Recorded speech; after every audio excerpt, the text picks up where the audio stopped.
Hi everyone, welcome back to my YouTube channel. So if you're new here, thank you for stopping by and welcome. My name is Amarachi and I'm a grad student in the US. On this channel, I share useful tips about moving to the US as well as documenting my grad school journey. So if this sounds like something you're interested in, please consider subscribing. Like you can tell from the title of this video, I'm going to be talking about my visa interview experience, what happened. It was very quick, but I'm going to share what happened anyway. Let's start. So my interview was at 7:30 a.m. in Lagos, and in Nigeria I didn't live in Lagos. So I came into Lagos and I stayed in a hotel close to the consulate.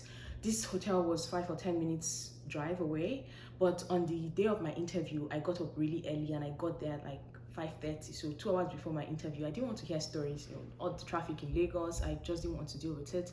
I was like, I'd rather be there and just wait than be late and run and just look like a hot mess. Anyway, I got there. I had to wait a bit because it wasn't like time for my preliminary checks. When it was time, I went in, did the checks, then I went like into the actual hall, did biometrics, and then I had to stand in line. Now, I'm not really sure what I was expecting, but when I got into this hall, I was like, this is interesting because it's it's a hall. There are so many people. There's this like long queue that goes all the way up until the door, and then there are different windows with different people, different visa officers interviewing people, and you can see what's going on. So I could actually see and hear everybody's like responses. When you're standing there, you're like, hold on, this, you start to think, this visa officer seems more lenient than the other. This one is, maybe I shouldn't go there. But you don't really have a choice because there are people who assign you to where to go. So as the queue is moving ahead, it's like, okay, you go here, you go there, you go there. Anyway, I stood on the queue and I just waited. Now there was this lady who, by my calculations, I might have ended up going to, but this problem is that this woman had rejected like 2 or 3 people who had gone to her. I remember this lady who was before me. My goodness, the visa officer asked her so many questions. She provided so many documents, and in the end, it was like, oh, colored paper. Like, colored paper means that you're rejected. It has an explanation, like a generic explanation of why your visa was not approved. And then the lady who was like assigning people to positions, they're like, oh, you go to this window. I was like, okay. I went there anyway, and the interview process started. So she asked me 3 questions in total. So the first question was, why are you going to the US? I responded saying, oh, I'm going to the US to get my PhD in chemistry with a concentration in biotechnology. By the way, she was not paying attention to me. So the entire time she was just like, typing away on the computer, looking at my I-20 and just typing. Didn't look at me. She didn't look up for one second. She was just, she was just listening, or I suppose she was listening. Anyway, I answered that question and then she goes, like, second question was, how many schools did you apply to? Now I responded, I don't even remember how many schools I applied to, but I responded and then I told her the names of the schools as well, even though she didn't ask for that, because I was like, might as well.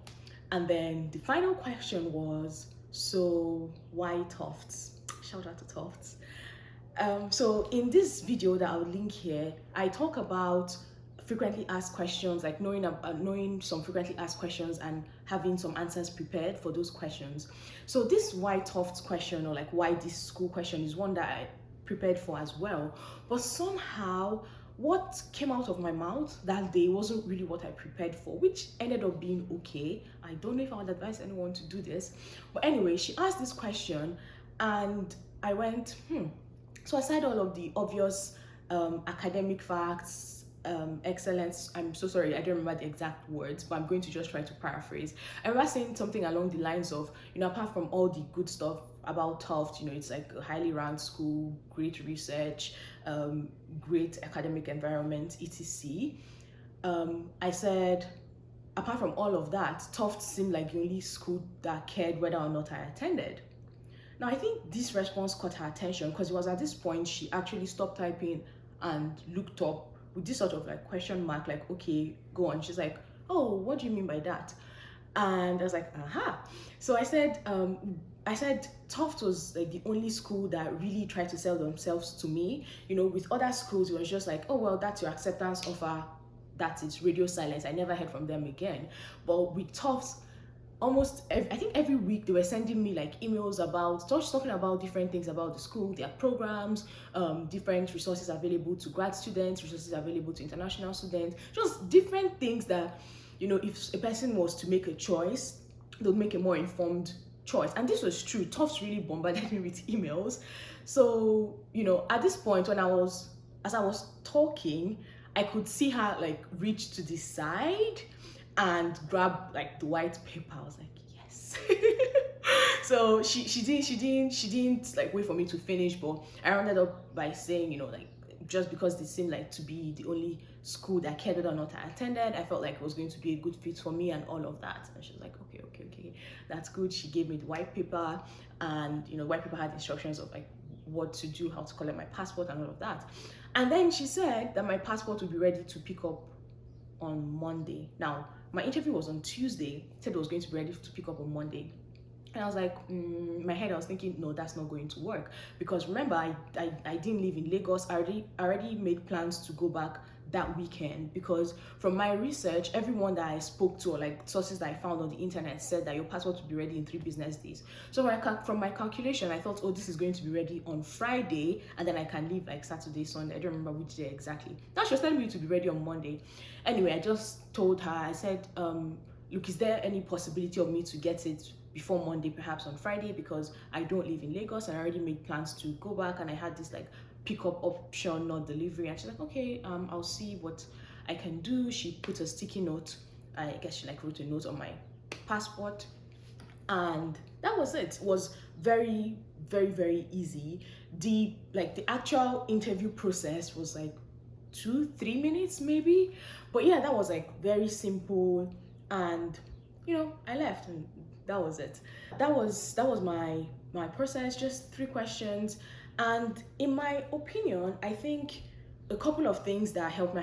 I know that there are a couple of things that helped me. First of all, I was like going for a PhD, and I was fully funded. I was also going to like a really good school. So I'm sure like all of these things made it easy for her to like approve my visa, even though she had rejected so many people. So based on my experience, I would say like when you get there, even if you're going to be super nervous, just, I don't know, do whatever you can to help you calm down and, you know, speak easily. I have this video here that I'm going to link about like 12 tips to help for your interview. Please watch it. Let me know in the comment section if you'd like me to make a specific video. Also share your visa interview experience if you already had yours.